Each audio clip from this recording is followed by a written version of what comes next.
اور ان سے نہایت بہیمانہ برتاؤ کیا گیا۔ چنانچہ شیو اور جے دیو صوبہ مدراس کے راج بندری جیل میں منتقل کیے گئے تو انہیں 5.5 مہینے تک بھوک ہڑتال کرنا پڑی اور اس کے بعد وہ انڈمان منتقل کر دیے گئے۔ وہاں پر کشمکش شروع ہو گئی اور پھر کہیں 1937 میں وہاں بڑی بھوک ہڑتال ہوئی اور ہندوستان میں اس کے متعلق سخت و ہیجان ہوا تو پھر یہ ہندوستان واپس آئے۔ شیو جب انڈمان میں تھے تب ہی وہ کمیونسٹ پارٹی میں آ گئے تھے اور تب سے ان کے سرگرم رکن تھے۔ جب فاشسٹ ہمارے دروازے تک پہنچ گئے تھے تو جے دیو، گیا پرساد اور شیو ورما نے ملک والوں سے اپیل کی تھی کہ متحد ہو کر قومی حکومت حاصل کرے اور حملہ آوروں کو مار بھگائے۔ جے دیو اسی ضلع کے رہنے والے ہیں جس ضلع کے شیو ورما ہے۔ وہ شیو سے 3 سال چھوٹے ہیں لیکن دونوں بچپن کے دوست ہوئے۔ جیسے جیسے عمر بڑھتی گئی دونوں کی دوستی بھی بڑھتی گئی۔ جب ایک کا ذکر کیجیے تو دوسرے کا ذکر خود بخود ہونے لگتا ہے۔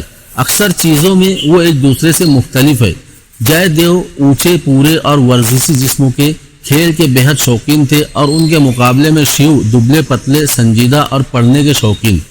ایک چیز دونوں میں ضرور مشترک ہے، وہ یہ کہ دونوں کے دلوں میں وطن کی اور عام انسانوں کی محبت کی آگ روشن ہے۔ یہی محبت انہیں سویل نافرمانی کی تحریک میں لائی اور اسی کی وجہ سے وہ اپنے ضلع میں کام کرتے رہے۔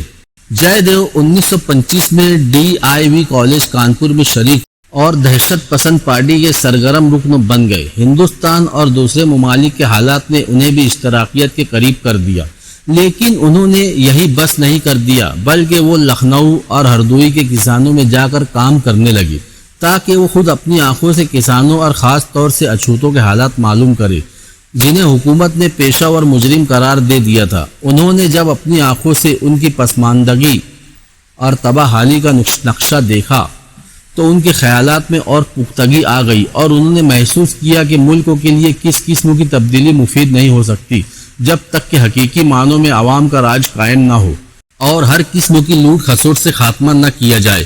کچھ دنوں تک وہ بنارس ہندو یونیورسٹی میں انقلابی کام کرتے رہے۔ اس کے بعد انہوں نے تعلیم ترک کر دی اور کل وقتی کارکن بن گئے۔ مئی 1929 میں وہ شیو اور گیا پرساد کے ساتھ سہارنپور میں گرفتار ہو گئے جہاں انہوں نے ایک بم فیکٹری قائم کر رکھی تھی۔ مقدمے کے زمانے کی ہماری ہر کشمکش میں جے دیو نے نمایاں حصہ لیا۔ جب کسی عمل کا سوال آتا تو سب سے پہلے اس کی تائید کرتے، خواہ وہ بھوک ہڑتال ہو، پولیس سے ٹکر ہو، سیاسی قیدیوں کی ہمدردی میں کوئی مظاہرہ ہو۔ ایک مرتبہ جب کسی بات کے متعلق تصفیہ کر لیا جاتا تو پھر وہ اصرار کرتے کہ اس پر عمل کیا جائے۔ اگر اس سلسلے میں سمجھوتے کی کوئی بات کرتا تو وہ اس کی سخت مخالفت کرتے۔ ہمارا مقدمہ جب مجسٹریٹ کی عدالت میں چل رہا تھا تو ایک دن ہمارے سب سے کم عمر ساتھی پریم دت نے جے گوپال نامی ایک گواہ پر جوتا پھینک مارا۔ جے گوپال پہلے ہمارا ساتھی تھا اور اب اس نے اقبال جرم کر لیا تھا۔ جوتا مارنے کی وجہ یہ ہوئی کہ اس کا بیان نہایت اشتعال انگیز تھا اور وہ ہماری پارٹی کا مذاق اڑا رہا تھا۔ یہ حرکت محض وقتی اشتعال کی وجہ سے ہو گئی تھی۔ اگرچہ جے گوپال کا جوتا نہیں لگا مگر عدالت نے حکم دیا کہ جب تک مقدمہ چلتا رہے ہمیں ہتھکڑیوں میں رکھا جائے۔ اس ایک دن کے لیے عدالت برخاست کر دی گئی۔ دوسرے دن جب ہم جیل کے دروازے پر پہنچے تو معلوم ہوا کہ ہمیں ہتھکڑی پہنائی جائے گی۔ جب ہم نے اس سے انکار کیا تو پولیس کی ایک مسلح جماعت نے یکا ہم پر حملہ کر دیا۔ جیل کے صحن میں باقاعدہ لڑائی چھڑ گئی اور کنول ناتھ، بجوئے سنہا اور راج گرو سخت زخمی ہوئے۔ 1 گھنٹے کی لڑائی کے بعد ہم میں سے صرف 5 آدمیوں کو پولیس جیل کی گاڑی میں بٹھلا سکی۔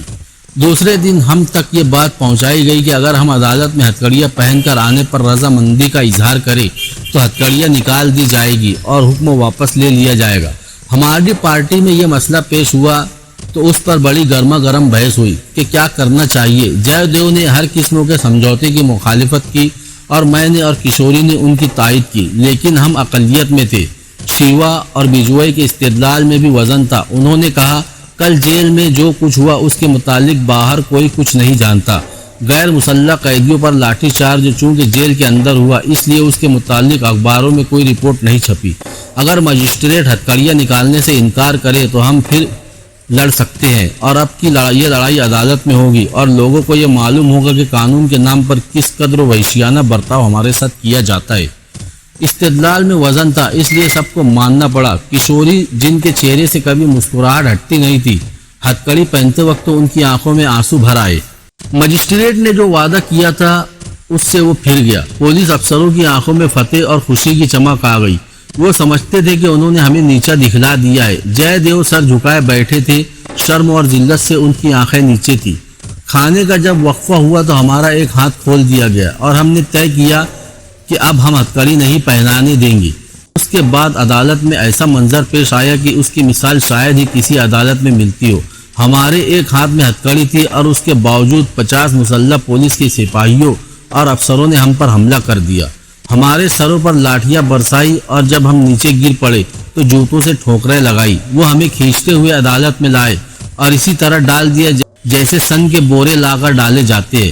شیو جس کے سر میں سخت چوٹ آئی تھی وہ بے ہوش ہو گئے تھے۔ باز کے خون نکل رہا تھا اور اکثر کے سارے جسموں پر چوٹیں آئی تھی۔ جے دیو چونکہ سب سے قوی تھے اس لیے ان پر توجہ بھی سب سے زیادہ کی گئی تھی۔ انہیں کئی آدمیوں نے پکڑ لیا اور بہت پیٹا۔ ان کے سر میں سخت چوٹ آئی تھی۔ عدالت میں آ کر انہوں نے بڑی زوردار تقریر کی جس میں مجسٹریٹ اور حکومت کی خوب باتیں سنائی اور جو لوگ وہاں موجود تھے ان کو مخاطب کر کے کہا کہ وہ گواہ رہیں کہ ہمارے ساتھ کس قسم کا وحشیانہ سلوک کیا جاتا ہے۔ دوسرے دن ہتھکڑی پہنانے کا حکم منسوخ کر دیا گیا۔ جے دو کے خلاف کوئی ثبوت پیش نہیں کیا جا سکا، لیکن حکومت کے لیے اس قدر کافی تھا کہ وہ بم فیکٹری میں موجود تھے اور انہیں کالے پانی کی سزا دے دی گئی۔ ان کی جیل کی ساری زندگی کشمکش سے بھری ہوئی رہی۔ راج مندری جیل میں انہوں نے 5.5 مہینے تک بھوک ہڑتال کی۔ پنڈت مالویا اور دوسرے لیڈروں کی مداخلت پر انہوں نے ہڑتال ترک کی۔ ایک مرتبہ انہیں کوڑے تک لگائے گئے۔ انڈومان کی ہر کشمکش میں جے دیو نے نمایاں حصہ لیا۔ وہیں وہ کمیونسٹ پارٹی میں آ گئے اور جیل کے اندر اس کے آرگنائزر مقرر ہوئے۔ کچھ عرصے تک اس کے سیکریٹری بھی رہے اور جیل سے پارٹی کا جو انگریزی اخبار کال نکلتا تھا اس کے کچھ دن ایڈیٹر بھی رہے۔ یہ ہندی کے بہت اچھے ادیب ہے، بہت اچھے مقرر ہے اور انہوں نے مارکسزم کا بہت گہرا مطالعہ کیا ہے۔ اور جب کہ وہ رہا ہو گئے، ملک کی آزادی کی آخری لڑائی میں وہ نمایاں حصہ لے رہے ہیں۔ انہوں نے 16 سال سے زیادہ جیل میں گزارے۔ سخت مصائب سے انہیں گزرنا پڑا۔ کئی مرتبہ بھوک ہڑتال کرنی پڑی، کئی بار پولیس کی لاٹھیاں کھانی پڑی، لیکن یہ سب چیزیں نہ تو ان کی ہمت توڑ سکی اور نہ ان کی جسمانی طاقت۔ عمر کے ساتھ ان میں سنجیدگی اور گہرائی آ گئی، مگر جس جذبے نے انہیں 13 سال کی عمر میں آزادی کی جنگ میں دھکیل دیا تھا وہی جذبہ آج بھی ان میں موجود ہے۔ ڈاکٹر گیا پرساد ہندوستان سوشلسٹ ریپبلکن کے اکثر رکنوں اسکولوں کے طالب علم تھے، لیکن ڈاکٹر گیا پرساد تعلیم سے فارغ ہو چکے تھے۔ ڈاکٹری کرتے تھے اور پریکٹس اچھی چلتی تھی۔ ان کی شادی بھی ہو چکی تھی۔ 1921-22 کی سویل نافرمانی کی تحریک میں انہوں نے غیر معمولی حصہ لیا تھا۔ اس تحریک کی ناکامی اور اس کی وجہ سے ملک میں جو بھی بے بسی کا ایک جذبہ پیدا ہو گیا تھا اس نے انہیں اس پر سوچنے پر مجبور کیا۔ اس کے بہت سارے ساتھی اپنے دھندوں میں لگ گئے، لیکن وہ یہ نہ کر سکے بلکہ انقلابی دہشت پسندی کی تحریک میں شریک ہو گئے۔ اس زمانے میں ان کی اچھی خاصی گھنی داڑھی تھی جس کی وجہ سے وہ اپنی عمر سے زیادہ لگتے تھے اور معزز معلوم ہوتے تھے۔ ایک معمولی آدمی کے لیے بڑا مشکل تھا کہ اس قدر سنجیدہ آدمی جو اینک لگانے کے بعد ادھیڑ عمر کا لگتا تھا اور اس قدر متانت کے ساتھ اپنے مریضوں کا معائنہ کرتا تھا، ایسی پارٹی کا سرگرم رکن ہو سکتا تھا جو بم اور ریوالوروں کی مدد سے برطانوی حکومت کا تختہ الٹنا چاہتی تھی۔ گیا پرساد کی داڑھی اور ان کی داڑھی کی قابلیت نازک وقتوں پر بڑا کام کر جاتی تھی۔ جب بھی ضرورت ہوتی وہ اپنا چھوٹا سا متیب قائم کر لیتے اور یہ متیب گویا پارٹی کے مرکز کا کام دیتا۔ وہ پنجاب اور یوپی میں کام کرتے رہے اور سہارنپور میں شیو اور جے دیو کے ساتھ گرفتار ہوئے۔ میں جب ان سے جیل میں دوبارہ ملا تو ان کی داڑھی غائب تھی۔ مجھے یہ دیکھ کر بڑی حیرت اور صدمہ ہوا۔ اگرچہ وہ اچھے بدن کے تھے لیکن مضبوط نہیں تھے، اس لیے جب بھی پولیس وغیرہ سے ٹکر ہوتی انہیں کافی چوٹ آتی، لیکن وہ کبھی ہمت نہ ہارتے تھے۔ ہم سب بے راہ رو خلنڈروں کے لیے گویا وہ ماں کا کام کرتے تھے۔ انہیں خانہ بدوشی کی سی زندگی اور لاپرواہی سے سخت چڑ تھی۔ وہ اپنے پلنگ کی چادر ہر تیسرے روز بدلتے تھے، اپنے کپڑے خود دھوتے تھے، ہمیشہ صاف ستھرے رہتے اور اپنی کتابیں اور دوسری چیزیں نہایت کرینے سے رکھتے، اور صرف اسی حد تک نہیں بلکہ ہر ایک سے صاف ستھرا رہنے پر اصرار کرتے۔ اور بعض وقت تو ہمیں شرمندہ کرنے کے لیے خود ہماری چیزیں ٹھیک ٹھاک کر جاتے۔ میں چونکہ سب سے زیادہ نافرمان اور لاپرواہ تھا، اس لیے مجھ پر ان کی توجہ سب سے زیادہ تھی۔ میں انہیں آتا دیکھتا تو فوراً بھاگ جاتا، واپس آنے میں اکثر دیکھتا تھا کہ میری چادر بدل دیتے اور میری چیزیں ٹھیک کر دیتے۔ کیونکہ وہ بااصول تھے اور ہر کام بڑے سلیقے سے کرتے تھے، اس لیے ہمیں ان کا ایسا میجر کبھی نہیں ملا۔ وہ پورے باورچی خانے پر نگرانی رکھتے، کھانا پکانے والوں سے سلیقے سے کام لیتے اور پھر اپنی نگرانی میں کھانا پکواتے۔ ان کاموں سے تو میری روح فنا ہوتی تھی، لیکن وہ اس میں بڑی دلچسپی اور حقیقی خوشی محسوس کرتے تھے۔ جب وہ ہمارے میجر تھے، ہمیں طرح طرح کے کھانے خود پکا کر کھلایا کرتے تھے اور ہم بھی اس سے خوب فائدہ اٹھاتے تھے، اور خوب کھانے کے بعد ہم کہتے، ڈاکٹر صاحب آج تو آپ نے کمال کر دیا، تو ان کا چہرہ خوشی سے کھل جاتا۔ جیل کے ڈاکٹر بھی جو ایسے برے نہیں تھے، گیا پرساد کو بے حد پسند کرتے تھے۔ اگر ہم میں سے کوئی بیمار ہو جاتا تو انتہائی محبت سے اس کی تیمارداری کرتے، جیل کے ڈاکٹروں سے مشورہ کرتے اور جب تک ضروری دوائیں حاصل نہ کر لیتے کسی کو چین نہ لینے دیتے۔ اور پھر سب سے مشکل کام جو وہ کرواتے تھے وہ یہ کہ مریض کو وقت پر دوا پلواتے، خواہ مریض بھول جائے مگر وہ نہیں بھولتے تھے۔ وہ ہمارے میجر ڈاکٹر نرس سب ہی کچھ تھے۔ سرکاری وکیل ایک ثبوت بھی اس کا نہیں پیش کر سکے کہ گیا پرساد کسی مسلح کارروائی میں شریک تھے، لیکن حکومت کے لیے اتنا کافی تھا کہ وہ ایسی پارٹی میں شریک تھے جو حکومت کے خلاف بغاوت کرتی تھی، اور وہ ایک بم فیکٹری میں گرفتار ہوئے تھے۔ انہیں بھی کالے پانی کی سزا ملی تھی اور دوسروں کی طرح انہیں بھی سی کلاس میں رکھا گیا۔ وہ بھوک ہڑتال کی اور دوسری تمام جد و جہد میں شریک رہے۔ انڈمان میں گہرے مطالعے اور غور کے بعد وہ کمیونسٹ بن گئے اور اس کے بعد ان کا عقیدہ اس پر بڑھتا چلا گیا۔ 16 سال تک موت کے غاروں میں گزارنے سے ان کی صحت تباہ ہو گئی، جیل میں دکھ ہو گئی اور 1 سال سے حالت خراب تھی۔ لیکن پنجاب کی حکومت جس کی وہ قید میں معمولی انسانیت بھی برتنا نہیں چاہتی تھی، اس لیے انہیں قید سے نہیں چھوڑا، جب جا کر وہ دوسرے ساتھیوں کے ساتھ رہا ہوئے۔ میں کمیونسٹ پارٹی میں کس طرح شریک ہوا؟ فروری 1930 میں آزاد کی موت سے ہندوستان سوشلسٹ ریپبلک کو اتنا بڑا دھکا لگا کہ وہ اس سے جابر نہ ہو سکی۔ حکومت کی سختی اور مظالم کی وجہ سے یہ پارٹی ختم نہیں ہوئی، بلکہ اس کی چند بنیادی وجوہات تھی۔ آزادی کی شخصیت میں لوگوں کو اتنا اعتماد اور اتنا بھروسہ تھا کہ باوجود ناکامیوں اور اندرونی نفاق کے پارٹی ٹوٹنے نہیں پائی۔ ان کے مرنے کے بعد مایوسی بہت بڑھنے لگی۔ کیلاش پاٹھے جیسے سرگرم لیڈروں کے دھوکے سے پارٹی کے کارکنوں کو بہت دھکا پہنچا۔ لوگوں کو یہ بھی معلوم ہوا کہ آزاد کی موت بھی اسی لیے ہوئی کہ ایک دوسرے مشہور ساتھی نے دھوکہ دیا تھا۔ کسی کو کسی پر بھروسہ نہیں رہا، ہر شخص دوسرے کو شبہ کی نظر سے دیکھتا، ہر شخص ایک دوسرے پر الزام رکھتا اور اس سے فضا اور خراب ہونے لگی۔ پولیس کے ایجنٹ جو پارٹی میں گھس آئے تھے انہوں نے اس سے خوب فائدہ اٹھایا۔ پھر بعض خود غرضوں نے پیسے ادھر ادھر کر دیے، بعض نے ذاتی اغراض کے لیے ڈاکے ڈالے۔ اخلاقی حالت بہت گر گئی۔ انہی حالات سے بددل ہو کر اکثر نے سیاست سے کنارہ کشی کر لی۔ انہیں نہ دہشت پسندی میں اعتماد رہا، نہ اپنے ساتھیوں میں، نہ اپنی ذات میں اور نہ ہی ملک کی آزادی میں۔ وہ اب کہنے لگے کہ اس ملک میں کچھ نہیں ہو سکتا، یہ ڈرپوک لوگوں کا اور غداروں کا ملک ہے۔ پولیس نے آہستہ آہستہ بہت ساروں کو گرفتار کر لیا اور بڑی بڑی سزائیں دی۔ جو اس سے بچ رہے انہوں نے ہر چیز سے کنارہ کشی اختیار کر لی۔ آزاد اور بھگت سنگھ نے جس پارٹی کو اپنی بے غرض قربانیوں اور اپنے خون سے سینچ کر پروان چڑھایا تھا، آج اندرونی خلفشار اور بیرونی حملے کی تاب نہ لا سکنے کی وجہ سے ختم ہو رہی تھی۔ یہ حقیقت ہمارے سامنے پوری طرح سے واضح ہو رہی تھی کہ درمیانی طبقے کے نوجوانوں پر مشتمل انقلابی جماعت لوگوں سے علیحدہ رہ کر محض اپنی انفرادی جد و جہد سے ملک کو بیدار اور متحرک نہیں کر سکتی، اور اس پارٹی کے اندرونی اتحاد اور جذبات کا انحصار لیڈروں کی شخصیت پر ہوتا ہے۔ زندگی کی حقیقتوں نے ہمیں خیالی دنیا سے نکال دیا۔ مجھے اب تک دہشت پسندی پر جو عقیدہ تھا وہ ان واقعات کے بعد بالکل جاتا رہا، لیکن سوال یہ تھا کہ اس کا بدل کیا ہے؟ گاندھی ارون سمجھوتے کے بعد اس سوال کا جواب اتنا آسان نہیں تھا۔ 1930 میں ایسا معلوم ہونے لگا تھا کہ کانگریس نے اعتدال پسندی کا اور دستوری طریقہ ختم کر دیا ہے، اور اب اس کے لیڈر انقلاب کے راستے پر ملک کو لے جانا چاہتے ہیں۔ لیکن گاندھی ارون سمجھوتے نے تمام امیدیں خاک میں ملا دی۔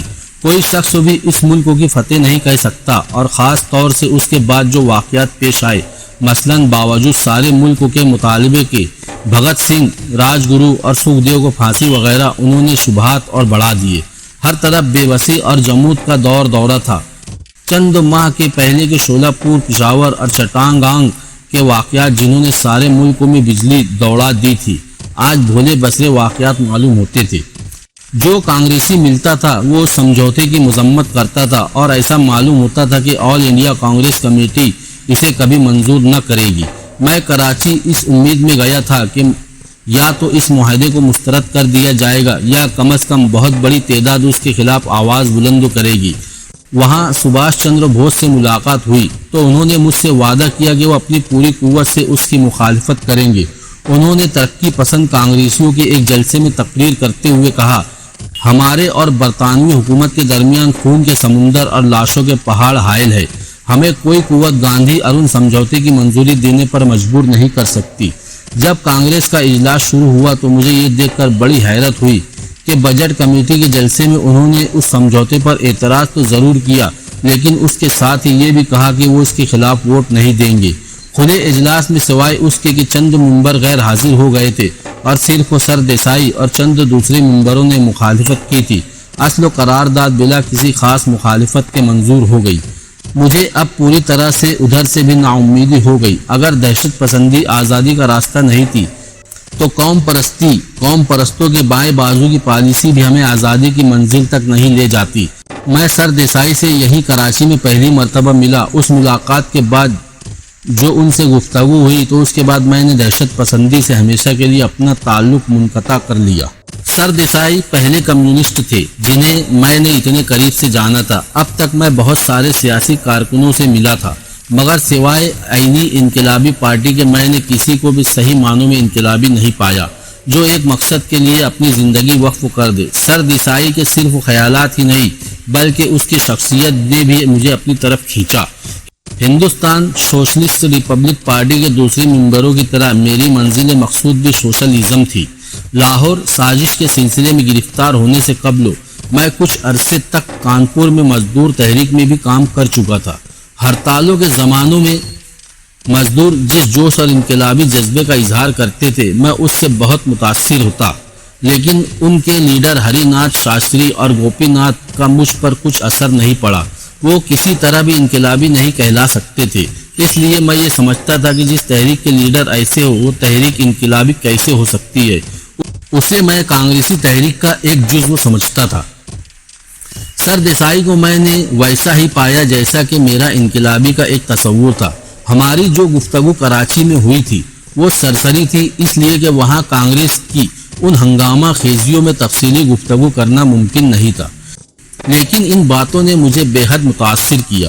جو خیالات میرے دل میں پہلے سے آ رہے تھے وہ مضبوط ہونے لگے اور اب یہ بات سمجھ میں آنے لگی کہ مٹھی بھر انقلابی نہ انقلاب لا سکتے ہیں اور نہ ملکوں کے بیدار اور متحرک کر سکتے ہیں۔ انقلاب ہی سے سامراجی حکمرانوں کا تختہ الٹایا جا سکتا ہے اور اس کے لیے صبر کے ساتھ اصولی طریقے پر کام کرنے کی ضرورت تھی تاکہ محنت کشوں کو انقلابی طریقوں سے ان کے روزمرہ کے مطالبات کی بنیاد پر منظم کیا جا سکے اور انہیں آخری لڑائی کے لیے تیار کیا جائے۔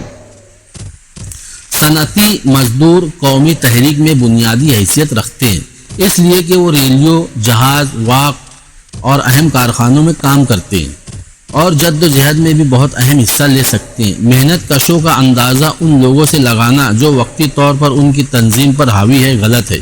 محنت کش کیا کچھ کر سکتے ہیں اس کا اظہار وہ سائمن کمیشن کے بائیکاٹ اور دوسری بہت ساری جد و جہد میں کر چکے ہیں۔ اس وقت کا سب سے اہم کام یہی ہے کہ مزدوروں کو ان کے اعتدال پسند لیڈروں سے بچایا جائے، ان میں انقلابی بیداری پیدا کی جائے اور یہ احساس پیدا کیا جائے کہ ملکوں کو آزاد کروانے میں وہ کیا حصہ لے سکتے ہیں۔ پارٹی میں شرکت۔ کراچی سے واپس آنے کے بعد میں کانپور کی مزدور سبھا میں کام کرنے لگا تھا۔ اسی زمانے میں مجھے جو کتابیں مل جاتی وہ بھی پڑھتا رہتا۔ چند مہینے تک رائے سے بھی میرا رابطہ رہا، اس لیے کہ مجھے کمیونزم اور رائے کی پالیسی میں فرق معلوم نہیں تھا اور رائے کو میں کمیونسٹ سمجھا کرتا تھا، لیکن بعد میں چل کر جب میں حقیقت سے واقف ہوا تو پھر رائے سے تعلق منقطع کر لیا۔ 1931 میں مجھے فرضی الزامات پر گرفتار کر لیا گیا اور اس کے بعد 1.5 سال جو میرے جیل میں گزرے وہ میں نے مطالعے میں صرف کی۔ اسی زمانے میں ایک اتفاقی بات پیش آئی۔ سر دیسائی جو اسی زمانے میں گرفتار ہوئے تھے کچھ ہفتے کے لیے میرے ہی بیرک میں رکھے گئے۔ ان سے بحث مباحثہ اور گفتگو کے بعد میرے خیالات اور صاف ہو گئے، اور 1933 میں جب رہا ہو کر نکلا تو پوری طرح کمیونسٹ بن چکا تھا۔ اس کو 12 سال گزر چکے ہیں۔ اس عرصے میں ہندوستان میں اور ساری دنیا میں بڑی بڑی تبدیلیاں آئی ہیں۔ وہ پارٹی جس میں میں 1933 میں شریک ہوا تھا 13 سال تک ایک چھوٹے سے گروہ سے بہت بڑی سیاسی قوت بن گئی، جس کی جڑیں مزدوروں اور کسانوں میں پھیلی ہوئی تھی۔ نہ اسے ظلم و ستم ختم کر سکے اور نہ مخالفوں کی بدزبانی اور جھوٹا پروپیگنڈا اس کی ترقی کو روک سکا۔ اس پارٹی میں آج بے شمار نوجوان شریک ہیں، جن میں سے اکثر سادہ دل مزدور اور کسان ہیں۔ ان میں انگریز سامراجیوں سے اتنی ہی نفرت اور ملک سے اتنی ہی محبت ہے جتنی کہ بھگت سنگھ اور ان کے بہترین ساتھیوں میں تھی۔ یہ بھی اسی طرح بے غرضی سے آزادی کی منزل تک پہنچنے کی جد و جہد کر رہی ہیں۔ یہ ایسے لوگ ہیں جن کے ساتھی ہونے پر ہر شخص فخر کرے گا، جن کے ساتھ کام کرنے میں ہر شخص خوشی اور عزت محسوس کرنے لگا۔ پرانے ساتھیوں سے ملاقات۔ گزشتہ سالوں میں سوچا کرتا تھا کہ میرے پرانے ساتھی انڈومان میں کیا کرتے ہوں گے، اس امتحان کا کس قدر مقابلہ کریں گے، ان کا ذہن کس طرح پر کام کرتا ہوگا۔ کبھی کبھی جو خبریں آتی تو ان سے معلوم ہوتا کہ انہوں نے آزاد بھگت سنگھ کی روایتوں کو برقرار رکھا ہے، سامراجی مظالم کے سامنے کبھی اپنا سر جھکنے نہیں دیا۔ مار پیٹ اور جسمانی تکلیفیں انہیں زیر نہ کر سکی، اور ان کے ایک ساتھی مہابیر سنگھ نے اپنی جان دے کر انڈومان کے دوسرے قیدیوں کے لیے حقوق حاصل کیے تاکہ وہ انسانوں کی طرح زندگی گزار سکے۔ میں ان سے ملنا چاہتا تھا، لیکن حکومت نے مجھے کبھی اس کا موقع نہیں دیا، حتیٰ کہ میں نے جو خط لکھے تھے وہ تک انہیں نہیں پہنچائے گئے۔ 1938 میں ہمیں خبر ملی کہ ان میں سے سب کے سب کمیونسٹ ہو گئے ہیں، اور میرے ان ساتھیوں ہی نے انڈومان میں کمیونسٹ پارٹی کی تنظیم قائم کرنے میں سب سے زیادہ حصہ لیا تھا۔ میرا دل مسرت اور فخر سے کھل گیا۔ سالہ سال پہلے جو اشتراکی خیالات ہمارے دلوں میں جمے تھے آج وہ بار آور ہو رہے تھے۔ 1940 میں اپنی گرفتاری کے بعد میں جے دیو شیو ورما اور گیا پرساد سے لکھنؤ جیل میں ملا۔ اب وہ پورے اور پکے کمیونسٹ تھے۔ ان کا مطالعہ بہت وسیع اور گہرا تھا، اور وہ سب اس دن کے انتظار میں تھے جب کہ رہا ہو کر اس تحریک کی وہ بھی خدمت کر سکے۔ ان کا جوش، ان کی ہمت اس طرح جوان تھی، انہیں اسی طرح اپنے آپ اور عوام پر بھروسہ تھا، اگرچہ انہیں معلوم تھا کہ ابھی جیل کی گھڑیاں کافی طویل ہے۔ ہم نے پرانی یادیں تازہ کی، انڈومان کی دل دہلا دینے والی جد و جہد کی تفصیل ان سے سنی، اور انہوں نے مجھ سے بڑھتی ہوئی کمیونسٹ تحریک کے متعلق باتیں پوچھی۔ چند ہفتے بعد مجھے دوسری جیل میں منتقل کر دیا گیا۔ بس یہ آخری بار تھی جب میں ان سے ملا تھا۔ بعد میں لاہور جیل میں چند منٹ کے لیے کشوری سے بھی ملنے کا موقع ملا تھا۔ ان لوگوں کو پارٹی سے بہت محبت اور حقیقت رہی ہے، اس لیے وہ جیل میں نہ صرف مارکسزم کا مطالعہ کرتے رہے بلکہ پارٹی کی سرگرمیوں سے بھی اپنے کو باخبر رکھا۔